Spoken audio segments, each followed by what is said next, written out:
LV Hazrat Kumar గారు ఎన్నో వేల మందికి కంటి చూపు ప్రసాదించి రోగులకు అత్యాధునిక వైద్యాన్ని అందిస్తున్నారు. నిరుపేదలకు ప్రతిరోజు ఉదయం వైద్య సేవలు ఉచితంగా అందించబడును.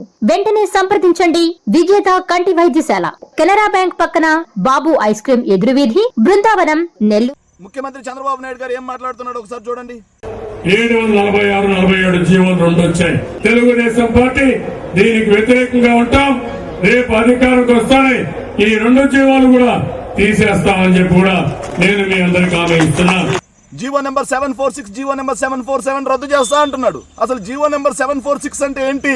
తిరుమల తిరుపతి వెంకటేశ్వర స్వామికి 7 కొండలు ఆయనకే ఉండే విధంగా చట్టబద్ధత కల్పిస్తూ రాజశేఖర రెడ్డి గారు ఆ రోజు జీవో నెంబర్ 746 తీసుకొస్తే వెంకటేశ్వర స్వామికి 7 కొండలు అక్కర్లేదు, 7 కొండల్ని 2 కొండలే చేస్తా, దానికి అడ్డుగా ఉన్నటువంటి 746 జీవోని రద్దు చేస్తా అని చెప్పేసి చంద్రబాబు నాయుడు గారు మాట్లాడతారు.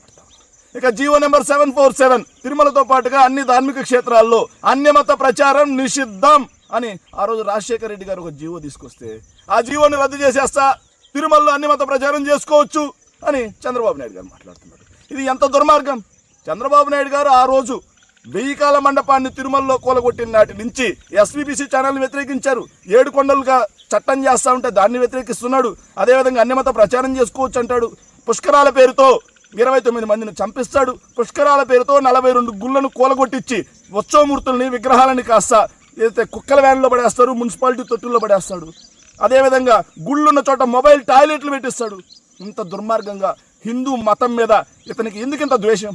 హిందూ ధర్మం మీద, దేవుళ్ళ మీద ఎందుకింత పగ? ఎవరైనా మనిషి అన్నవాడు ఎవరైనా సరే, నిజమైన హిందూ అనేవాడు ఎవరైనా సరే తిరుమల వెంకటేశ్వర స్వామికి 2 కొండలు చేస్తా అంటాడా?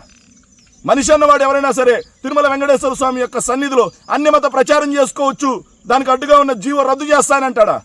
ప్రజలారా గమనించండి, చంద్రబాబు నాయుడు గారికి కేవలం అధికారం, అదేవిధంగా కేవలం డబ్బు తప్పిస్తే వెంకటేశ్వర స్వామి మీద కానీ హిందూ ధర్మం మీద కానీ భయం లేదు, భక్తి లేదు. ఆ రోజు అధికార ఆకాంక్షతో ఆ మాట్లాడిన మాటలు ఏంటంటే 2009 బైబిల్ మిషన్ సందర్భంగా క్రైస్తవులకు ఇస్తున్నటువంటి హామీలు చూసారా? హిందూ ధర్మం మీద కానీ వెంకటేశ్వర స్వామి మీద కానీ ఆయనకి ఏమాత్రం భయం, భక్తి 2 ఉంటే అలాంటి మాటలు మాట్లాడతారా? వెంకటేశ్వర స్వామికి 2 కొండలు చేస్తానంటారా? వెంకటేశ్వర స్వామి సన్నిధిలో అన్యమత ప్రచారం చేసుకోవచ్చని అంటారా? మీరు ఆలోచన చేయండి. Thank you.